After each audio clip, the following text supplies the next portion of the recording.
बिस्मिल्लाहिर्रहमानिर्रहीम। अस्सलाम वालेकुम।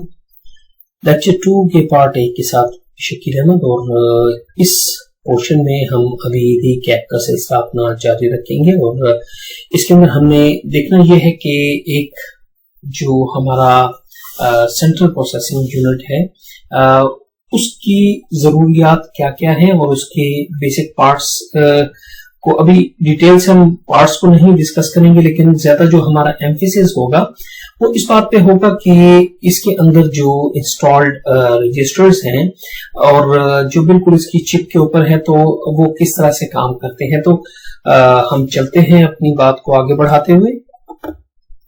देखिए कि आपके सामने ये जो एक डायग्राम है, इसके अंदर एक सेंट्रल प्रोसेसिंग यूनिट है और अगर हम इसे गौर से देखें तो हमें अंदाजा होगा कि ये बुनियादी तौर पे इसके अंदर एक एग्जीक्यूशन कंपोनेंट है। एग्जीक्यूशन कंपोनेंट से हमारी मुराद इसका अरिथमेटिक एंड लॉजिक यूनिट है, जो कि तमाम जो हमारी इंस्ट्रक्शंस होती हैं उनकी प्रोसेसिंग करता है और एग्जीक्यूट करता है उन्हें। इसी तरह एक इसके अंदर कंट्रोल सेक्शन है, जो सीयू है वो इसके कंट्रोल पार्ट है, इसका जो हमारा सेंट्रल प्रोसेसिंग यूनिट है। इसके अलावा अगर हम देखें तो हमें इस जगह पे देखिए this is the execution component जो कि हमने एएलयू कहा, और ये जो है उसका कंट्रोल यूनिट है। कंट्रोल यूनिट के काम को अगर मैं कहूं तो अगर मैं पहले एक्सप्लेन नहीं कर पाया तो या किसी जगह मैंने नहीं किया तो मैं इसे दोबारा कर देता हूं। कंट्रोल यूनिट बिल्कुल इस तरह से है कि जैसे अगर आप एक से कार चलाते हैं तो एक पर्टिकुलर सीक्वेंस ऑफ एक्शंस है जिसके साथ ही आप कार चला सकते हैं। अगर आप उन सीक्वेंस को प्रॉपरली फॉलो नहीं करेंगे तो आपकी गाड़ी नहीं चलेगी, या तो नहीं चलेगी या इस तरह से चलेगी कि आप गाड़ी का या अपना नुकसान कर बैठेंगे। मसलन सबसे पहले अगर आप गाड़ी को चलाना चाहते हैं तो गाड़ी में आप ड्राइविंग सीट पे बैठेंगे और ऐसा नहीं है कि साथ की सीट पे बैठेंगे तो तब आप गाड़ी को ड्राइव कर सकेंगे। नहीं, गाड़ी को ड्राइव करने के लिए आपको ड्राइविंग सीट पे बैठना है। उसके बाद आपने गाड़ी को स्टार्ट करना है। गाड़ी को स्टार्ट करने के बाद आपने क्लच को प्रेस करना है, गियर को लगाना है और उसके बाद आपने क्लच को छोड़ते जाना है और एक्सेलरेटर को अकॉर्डिंगली प्रेस करते जाना है, तभी आपकी गाड़ी प्रॉपरली चल सकेगी। तो कंट्रोल यूनिट का काम यहाँ पे बिल्कुल इसी तरह से है कि जब हम कोई एक इंस्ट्रक्शन को परफॉर्म करने लगते हैं तो उस इंस्ट्रक्शन को परफॉर्म करने के लिए जितने तमाम एलिमेंट्स होते हैं, जो तमाम छोटे छोटे काम या जिनको जिस एक्शन जैसे उनको जिस सीक्वेंस के साथ होना होता है, तो कंट्रोल यूनिट उन पर्टिकुलर चीजों को इंस्ट्रक्ट करता है कि अब तुम अपना ये वाला एक्शन परफॉर्म करो, सो दैट के वो जो एक इंस्ट्रक्शन है वो प्रॉपरली अपना एग्जीक्यूट हो सके और अपना काम कर सके। तो इसके बाद इसके अंदर हम ये कहते हैं, हम बहुत तफसील के साथ करेंगे बात कंट्रोल यूनिट पे भी और एएलयू पे भी मजीद बात करेंगे। अभी हम जस्ट एक ओवरव्यू के तौर पे बात कर रहे हैं। तो हमने कहा कि इसका एक ट्रांसफर कंपोनेंट भी है। ट्रांसफर कंपोनेंट में आपको ये बसेस नजर आ रही हैं, जो लिंक्स हैं एएलयू और कंट्रोल यूनिट के दरमियान, कंट्रोल यूनिट और मेन मेमोरी के दरमियान, इसी तरह अरिथमेटिक एंड लॉजिक यूनिट और रजिस्टर्स के दरमियान। तो हमने अभी तक बात कही कि एटलीस्ट 3 यूनिट्स को हम बात कर चुके हैं। एग्जीक्यूशन कंपोनेंट की बात कर चुके हैं, हम कंट्रोल कंपोनेंट की बात कर चुके हैं, हम ट्रांसफर कंपोनेंट की बात कर चुके हैं जो कि ये बसेस हैं। तो ट्रांसफर इन्हीं के थ्रू ही हम करेंगे, एक कंपोनेंट से दूसरे कंपोनेंट के दरमियान जो हमें कोई भी इंफॉर्मेशन पास ऑन करना होगी। इंफॉर्मेशन कुछ भी हो सकती है, that can be the data, that can be the address और द कंट्रोल इंफॉर्मेशन। तो हम बात करते हैं। इसके बाद इसका एक इंपॉर्टेंट पार्ट है, although the heart and the brains are the control unit and the arithmetic logic unit, लेकिन जो इसका स्टोरेज कंपोनेंट है वो रजिस्टर्स है, और मैं इब्तिदा में इसकी बात करूंगा और उसके बाद हम बाद में तमाम कंपोनेंट्स को बहुत तफसील के साथ देखते जाएंगे। तो जब मैं रजिस्टर्स की बात करता हूं तो रजिस्टर्स बेसिकली क्या है, एरेज ऑफ फ्लिप फ्लॉप्स है।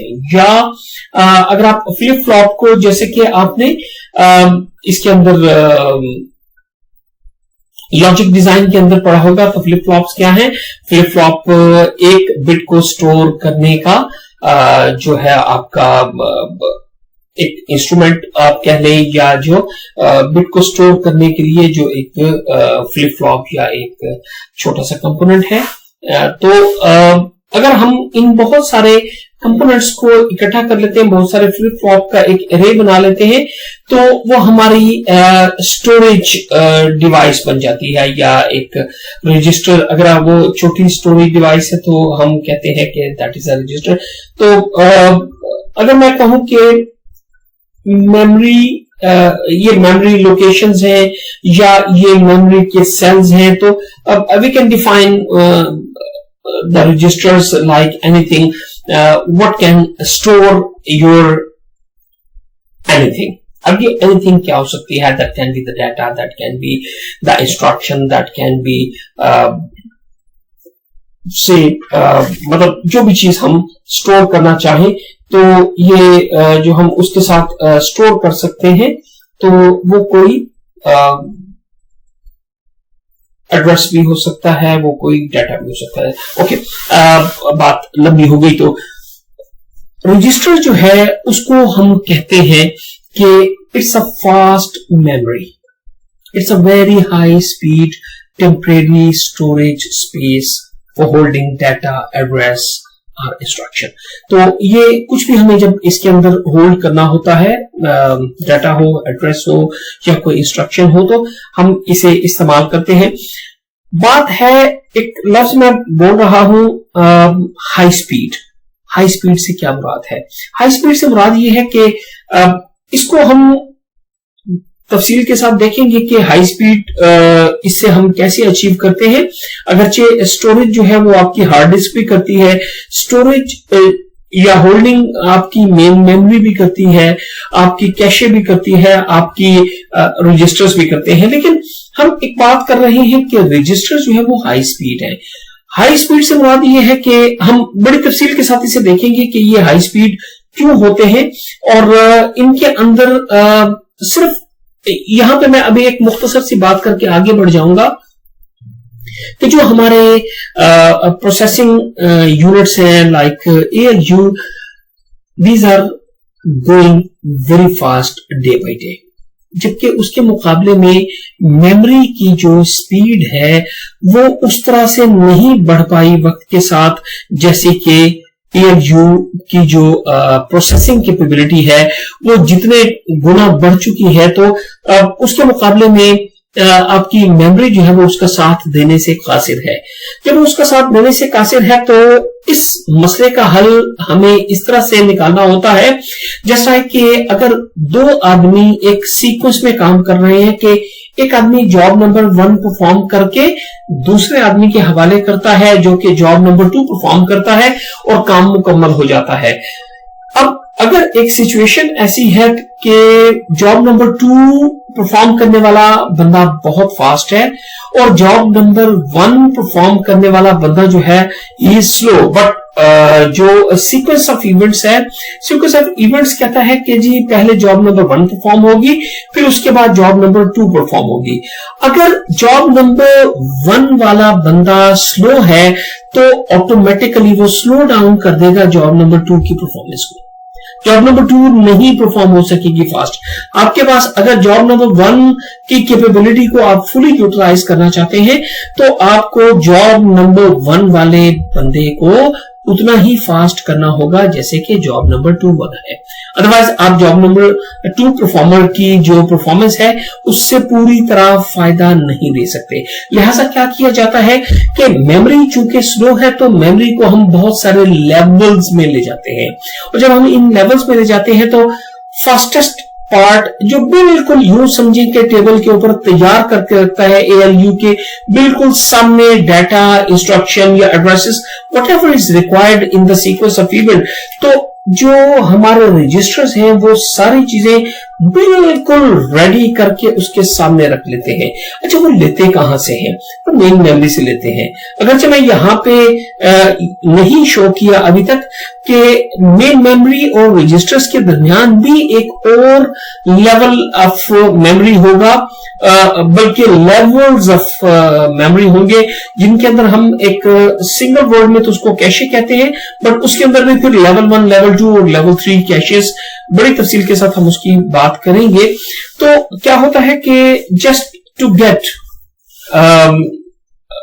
a good speed equal to the processing speed of the ALU, हम क्या करते हैं कि हम मेमोरी को फास्ट करने के लिए मेमोरी के बहुत सारे लेवल्स हैं, और एक टिपिकल तरीका है कि जैसे एक सप्लाई लाइन उसके अंदर मेंटेन की जाती है ताकि ALU को जो चीज चाहिए वो यहां पहुंचा दी जाए।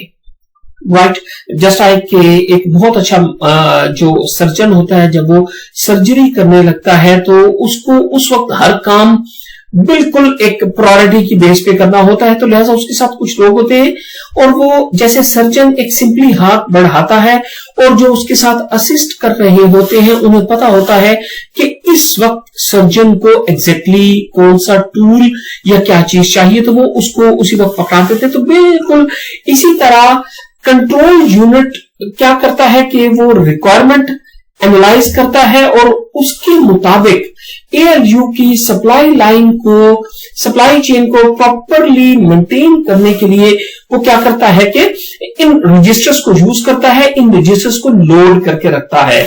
किस चीज के साथ? जहां कोई एड्रेस चाहिए तो वो एड्रेस बिल्कुल रेडी मिलेगा, जहां कोई इंस्ट्रक्शन चाहिए तो इंस्ट्रक्शन उनको रेडी मिलेगी, जहां एड्रेस चाहिए एड्रेस रेडी मिलेगा। अब कंट्रोल यूनिट ये सारा कुछ कहां से उठा के लाता है? वो मेन मेमोरी से उठा के लाता है, बट वैसे मेन मेमोरी इज स्लो और hard disk is very slow. Levels पे जब हम बात करेंगे इनकी टाइमिंग्स की बात भी करेंगे और इनके कैपेसिटी की भी बात करेंगे।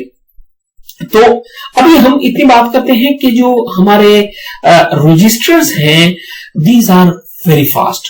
आगे बढ़ते हुए हम इनकी मैन्युफैक्चरिंग की बात भी करेंगे कि why these are very fast memories और इनके अंदर डाटा की लोडिंग, रीडिंग और राइटिंग इतनी फास्ट क्यों होती है। हम सारी बातें करेंगे, लेकिन इस वक्त सिर्फ इतनी बात आप इंट्यूटिवली एक्सेप्ट कर लीजिए कि मान लीजिए कि जो हमारे रजिस्टर्स हैं these are the very fast and high speed temporary storage spaces. ठीक है, ये होल्ड करते हैं डाटा, एड्रेस और इंस्ट्रक्शन जो भी हम इनके अंदर प्लेस करना चाहते हैं। अच्छा, अब बात हो गई कि हमने कहा कि रजिस्टर्स होते हैं एंड दैट्स ऑल। हम इससे आगे जो बात करेंगे वो हम ये कहेंगे कि अगर वैसे बहुत सारी कैटेगरीज हैं, उन कैटेगरीज की बात करेंगे, लेकिन ब्रॉडली इसकी दो कैटेगरीज बहुत बड़ी कैटेगरीज है। जो दो बड़ी कैटेगरीज हैं उनके अंदर पहली कैटेगरी कहलाती है स्पेशल पर्पस रजिस्टर। पहली कैटेगरी है स्पेशल पर्पस रजिस्टर और दूसरी कैटेगरी है जनरल पर्पस रजिस्टर। जैसे कि नाम से जाहिर है, हम एक एक की तफसील में अभी जाएंगे। नाम से जैसे नजर आ रहा है कि वो रजिस्टर्स जिनको हम स्पेशल पर्पस रजिस्टर कहते हैं, तो उनके अंदर हर रजिस्टर एक मखसूस काम के लिए बना होगा, सिर्फ एक मखसूस काम के लिए बना होगा और उसके अंदर जो हम स्टोरेज करेंगे वो कोई भी मखसूस चीज होगी, हर चीज नहीं होगी। जबकि उसके मुकाबले में जो जनरल पर्पस रजिस्टर्स हैं उनको हम प्रोसेसिंग में उनके अंदर कोई भी चीज डाल लेंगे। राइट, तो हम देखेंगे कि स्पेशल पर्पस रजिस्टर्स और जनरल पर्पस रजिस्टर्स में क्या फर्क है। तो let us discuss one by one. First we shall discuss the special purpose registers and then we shall discuss the general purpose registers, जो कि हम कहते हैं कि जनरल पर्पस रजिस्टर्स वो होते हैं कि जो कि अरिथमेटिक एंड लॉजिकल यूनिट को अपनी परफॉर्मेंस के लिए वक्तन फवक्तन जो चीजें चाहिए होंगी तो हम उसके अंदर रखेंगे और उनके अंदर कोई भी रजिस्टर कोई एक पर्टिकुलर रिक्वायरमेंट के लिए नहीं होता, बल्कि that is used for general purpose. तो हम देखते हैं सबसे पहले कि हमारे जो स्पेशल पर्पस रजिस्टर्स हैं वो कौन कौन से हैं और वो पर्टिकुलरली क्या काम करते हैं। जी, हम देखते हैं, अगर हम इस एरिया को प्रोसेसर आर्किटेक्चर डिक्लेयर कर दें तो जैसे कि हमें मालूम है कि इसके अंदर जो मोस्ट इंपॉर्टेंट पार्ट है that is ALU, arithmetic and logical unit, और इसके बाद जो दूसरा इसका कंट्रोलर है that is a control unit, और ये भी हमने प्लेस कर दिया। इन दो के अलावा अगर हम प्रीवियस डायग्राम में देखें तो हमें क्या नजर आ रहा है, कंट्रोल यूनिट भी हमने प्लेस कर दिया, हमने अरिथमेटिक एंड लॉजिक यूनिट भी प्लेस कर दिया, और इसके बाद है रजिस्टर्स। अच्छा, रजिस्टर्स के लिए हम बात कर चुके हैं कि कुछ स्पेशल पर्पस हैं और कुछ जो है वो जनरल पर्पस है। तो हम आते हैं, हम बात करते हैं पहले स्पेशल पर्पस की। अच्छा, स्पेशल पर्पस रजिस्टर में जो एक रजिस्टर है उसका नाम है PC रजिस्टर, राइट। हम बात करते हैं इनकी। दूसरा है IR रजिस्टर, और इसके बाद एक और रजिस्टर जिसको हम कहते हैं MAR register, and then is MDR को बाद जगहों पे जब आप देखेंगे तो आपको MBR भी इसका नाम मिलेगा। और देन हमारे पास जो जनरल पर्पस रजिस्टर्स हैं उनके अंदर देयर इज अ लिस्ट जिसमें कि हम R0 है, R1 है, R2 है, R3 है, एंड सो ऑन। बहुत सारे हो सकते हैं जिनको हम से फॉर एग्जांपल Rn-1 तक हम ले जाते हैं। और इसके अलावा आप ये देखिए कि देयर इज, अगर हम पूरे आर्किटेक्चर में देखें तो there is a main memory, और मेन मेमोरी के बाद सेकेंडरी मेमोरी है, और अगर आप दरम्यान में देखें कि मेन मेमोरी और CPU के दरम्यान देयर इज अ कैशे। अच्छा, अब होता क्या है कि हमने जो बात बार बार कर रहे हैं वो ये है कि register is a very high speed memory. Very high speed memory का मतलब ये है कि इसके अंदर वो सारा कुछ, और कंट्रोल यूनिट के बारे में हमने पहले ही कह दिया था कि कंट्रोल यूनिट वो सारी अरेंजमेंट करता है कि जब ALU के पास प्रोसेसिंग के लिए कोई चीज आने लगे तो उसके लिए वो पहले से तैयार करके रखता है कि इसको जो जो चीज चाहिए वो उन चीजों को पहले से रजिस्टर के अंदर तैयार रखता है। लिहाजा होता क्या है कि रजिस्टर अपलोड होते हैं मुख्तलिफ डाटा, एड्रेसेस या इंस्ट्रक्शन के साथ। CPU प्लान करता है ये सारा कुछ, और कैशे जो है कैशे सप्लाई करता है रजिस्टर्स को, और कैशे को जो सारी वो चीजें हैं वो सारी चीजों से मुराद है डाटा है, एड्रेसेस हैं और इंस्ट्रक्शंस हैं। तो ये सारी चीजें these are provided by the main memory, और मेन मेमोरी के बाद ये चीजें जो मेन मेमोरी में भी लोड होती हैं आपके स्टार्टअप पे, तो that is from the secondary memory और द हार्ड डिस्क। हम अगले लेक्चर्स के अंदर डिस्कस करेंगे कि मेन मेमोरी और सेकेंडरी मेमोरीज का आपस में क्या फर्क है, कैशे क्यों फास्ट है, and why the registers are very fast, और इनके दरमियान अब एक बात तो ये भी है कि registers are very fast. Number one, वो टेक्नोलॉजी जिसकी वजह से ये बहुत ज्यादा फास्ट होते हैं। Number one is the technology, number two is that is very close to the arithmetic and logic unit. तो basic reason is the technology of being the high speed, लेकिन उसके साथ साथ ये भी है कि because it's very close to the arithmetic and logic unit. तो अब हम डिस्कस करते हैं इनको वन बाय वन। जो आपको स्पेशल रजिस्टर्स, आपको ये मैंने ग्रीन कलर में बनाए हैं, तो जो ये आपको नजर आ रहे हैं इनमें से आपको एक नजर आ रहा होगा मेमोरी एड्रेस रजिस्टर और एक नजर आ रहा होगा मेमोरी डेटा रजिस्टर। इसका एक दूसरा नाम भी आपको बहुत सारी जगहों में देखने को मिलेगा और आप उसके साथ कंफ्यूज ना कीजिएगा, that is memory buffer register, right. तो memory buffer register is the same what we call memory data register. अच्छा, इनके नामों से ही आपको एक बात का अंदाजा हो रहा होगा कि मेमोरी एड्रेस रजिस्टर या मेमोरी डेटा रजिस्टर,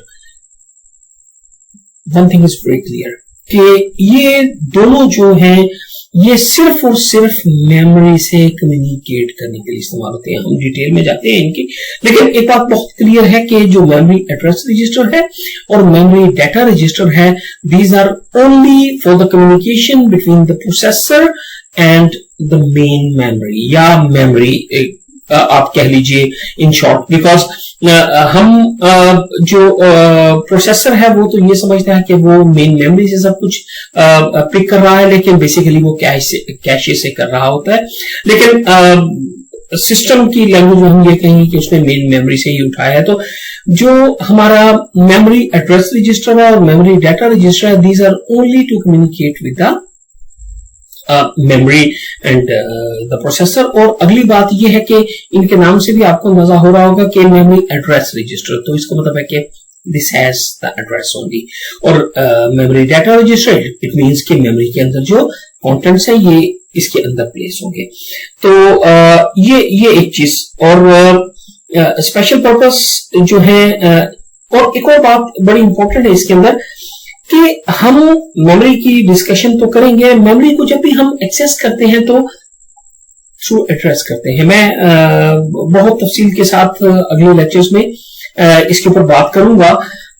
मेमोरी को जब भी एक्सेस किया जाता है तो इसको एड्रेस के साथ किया जाता है, जबकि जो रजिस्टर्स हैं इनको नाम के साथ एड्रेस किया जाता है। मींस के फर्ज कीजिए कि अगर मैं एक इंस्ट्रक्शन लिखता हूं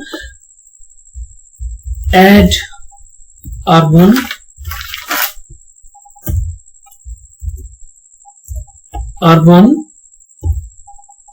R2, तो आप देखिए कि इसके अंदर हमने कोई एड्रेस की बात नहीं की, हमने R1 और R2 का नाम ले लिया। This is R1 and this is R2, तो हमने इसका डायरेक्टली नाम लिया। लिहाजा या हम प्रोग्राम काउंटर, ये रजिस्टर का नाम है, instruction register, it's a name of register, इनको बाय एड्रेस नहीं करते। जबकि मेमोरी में हम बाद में तफसील के साथ देखेंगे कि मेमोरी को जब भी हम एक्सेस करेंगे तो थ्रू एड्रेस करेंगे, राइट। तो हम बात करते हैं आगे। एक बहुत ही इंपॉर्टेंट किस्म का जो हमारा रजिस्टर है वो मैंने इसके अंदर अभी तक शो नहीं किया, जस्ट उसको भी साथ ही रख लेते हैं। That is very handy and very useful register, तो दैट इज कॉल्ड एक्यूमुलेटर।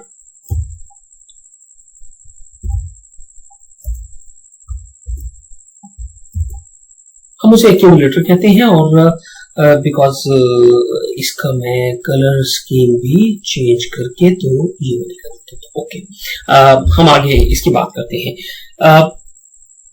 सबसे पहले मैं बात करूंगा प्रोग्राम काउंटर की।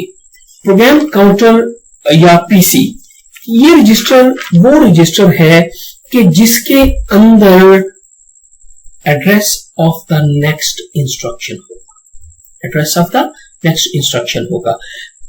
देखिए, फॉन न्यूमन के अंदर हमने, फॉन न्यूमन आर्किटेक्चर के अंदर बड़ा क्लियरली एक बात हमने कही थी। हमने कहा था कि हमेशा जो प्रोग्राम एग्जीक्यूट होगा वो मेमोरी में सिक्वेंशियल होगा। सिक्वेंशियल का मतलब ये है कि से फॉर एग्जांपल, और हमने उसके अंदर ये बात भी कही थी कि एक्सेप्शन एक डिफरेंट चीज होगी, अदरवाइज जो प्रोग्राम होगा उसके अंदर हर instruction sequentially one by one जो है वो उसके अंदर एग्जीक्यूट होगी। तो प्रोग्राम काउंटर किस लिए है कि फॉर एग्जांपल हमारे ALU के अंदर इस वक्त जो इंस्ट्रक्शन जो हमने उठाई है फ्रॉम द मेन मेमोरी, जो हमारा प्रोग्राम इस वक्त एग्जीक्यूट हो रहा है, उसके फर्ज करें कि हम इंस्ट्रक्शन नंबर 7 पे हैं। जब इंस्ट्रक्शन नंबर 7 ALU के अंदर एग्जीक्यूट हो रही है तो प्रोग्राम काउंटर जनरली यहां पे 8 नंबर लिखा होगा कि 7 नंबर इस वक्त एग्जीक्यूट हो रही है, तो प्रोग्राम काउंटर के अंदर होगा कि नेक्स्ट इंस्ट्रक्शन 8 नंबर होगी।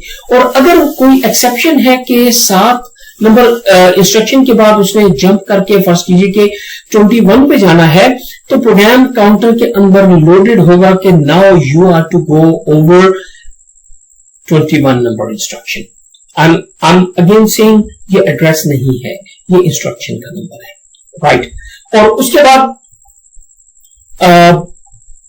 हम कहेंगे instruction register IR is the instruction register, और ये क्या करता है कि ये होल्ड करता है वो पर्टिकुलर इंस्ट्रक्शन जो इस वक्त करंटली एग्जीक्यूट हो रही है। ये इंस्ट्रक्शन रजिस्टर वो वाली इंस्ट्रक्शन को होल्ड करता है, जैसे प्रोग्राम काउंटर जो है वो अगली इंस्ट्रक्शन का एड्रेस या उसके बारे में बता रहा होता है। और जबकि जो हमारा इंस्ट्रक्शन रजिस्टर है, इंस्ट्रक्शन रजिस्टर हमें बता रहा होता है कि इस वक्त करंटली कौन सी जो हमारी इंस्ट्रक्शन है वो एग्जीक्यूट हो रही है। और जो है हमारा जो सेंट्रल यूनिट है, जो कंट्रोल यूनिट है, वो एक्सेस करता है कंटेंट ऑफ द IR, जो इंस्ट्रक्शन रजिस्टर के अंदर जो मतलब जो इस वक्त इंस्ट्रक्शन रजिस्टर के अंदर वो वाली इंस्ट्रक्शन है जिसको के जो एग्जीक्यूट हो रही है। अब जब कंट्रोल यूनिट इसके अंदर इस इंस्ट्रक्शन को एग्जीक्यूशन करवा रहा है, तो अंदर बहुत सारी छोटे स्टेप्स हैं। जैसे मैंने कहा कि जैसे गाड़ी चलाने के लिए आपको बहुत सारे काम करेंगे, तो एक काम होगा, एक इंस्ट्रक्शन कि जी गाड़ी खड़े हुए से चल पड़ी। तो सिमिलरली ये कंट्रोल यूनिट क्या करता है कि इसको रीड करके तो बाकी सारी अरेंजमेंट करता है। से फॉर एग्जांपल अगर कोई आपने एडिशन करनी है, जैसे इस कमांड को एग्जीक्यूट करना है जो कि ऐड R1 और R2, तो वो R1 को कंटेंट भी लोड कराएगा, R2 के कंटेंट भी लोड कराएगा, और इसके अलावा एडिशन के लिए ALU को वो वाला कोड बताएगा कि जी ये बेसिकली ALU की तरफ जानी चाहिए, राइट। कि जी ये एडिशन का प्रोसेस है, ये अरिथमेटिक यूनिट की तरफ जाएगा। और इसी तरह जो है वेरियस जो प्रोसेसिंग एलिमेंट्स हैं उनके दरमियान जो सारी कोऑर्डिनेशन है वो कंट्रोल यूनिट कराता है। तो नेक्स्ट हम आते हैं कि memory address register that holds the address of the main memory to और from which the data is to be transferred, right. जैसे कि अगर इंस्ट्रक्शन के अंदर है कि फ्ला कंटेंट पिक करने हैं फ्रॉम द मेन मेमोरी, तो वो जो उसका एड्रेस है वो MAR या मेमोरी एड्रेस रजिस्टर के अंदर होगा, और ये बताएगा कि अब मेन मेमोरी ने कौन सा कंटेंट देना है। और जो MDR है ये इसके अंदर वो डाटा होगा जो कि मेन मेमोरी से एड्रेस वर्ड जो होगा मेन मेमोरी का वो इसके अंदर होगा। It contains the data to be written into और read from the addressed word of the main memory. Means कि जब ALU को कोई पर्टिकुलर एड्रेस से कोई चीज उठानी है तो वो एड्रेस तो यहां होगा, और इसके अंदर क्या होगा कि अगर तो रीड करना है मेन मेमोरी से तो रीड करके यहां प्लेस किया जाएगा, और अगर राइट करना है मेन मेमोरी पे तो MDR में से उठा के तो मेन मेमोरी की तरफ ले जाया जाएगा। इन चीजों को फर्दर हम थोड़ा सा एक्सप्लेन करेंगे डिफरेंट सिचुएशन में, जब हम मेन मेमोरी के टोटल जो आर्किटेक्चर है इन चीजों को जब हम स्टडी कर रहे होंगे। अच्छा, नेक्स्ट हमारे पास जो एक रजिस्टर है we call it accumulator. Very handy, बहुत इंपॉर्टेंट ये एक रजिस्टर है।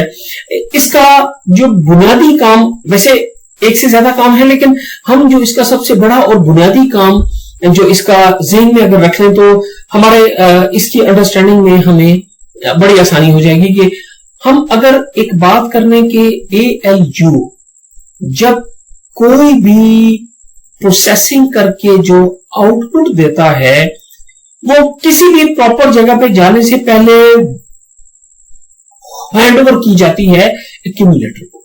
एक्यूमुलेटर उसके बाद उसके साथ उसको फर्स्ट कीजिए कि MBR में भेजता है या कहां पे भेजता है। अगर उसको राइट करना है तो मेन मेमोरी की तरफ राइट करने के लिए भेजेगा, और अगर उसने जहां भी उसको प्लेस करना है, जस्ट जो आउटपुट ऑफ द ALU है वहां पे डायरेक्ट एक्यूमुलेटर के पास आएगी और उसके बाद जो है ये कहीं और जाएगा। इसके बाद हमारे पास जनरल पर्पस रजिस्टर्स हैं, और ये बुनियादी तौर पे 4 किस्म के हैं, AX, BX, CX और DX। और जो AX है, X stand for H and L, higher level and lower level, और हम AH और AL कहते हैं BX को। मैं इनकी थोड़ी सी तफसील अगले लेक्चर्स में आपको बताऊंगा। तो इस पार्ट को हम यहीं पे खत्म करते हैं। अस्सलाम वालेकुम।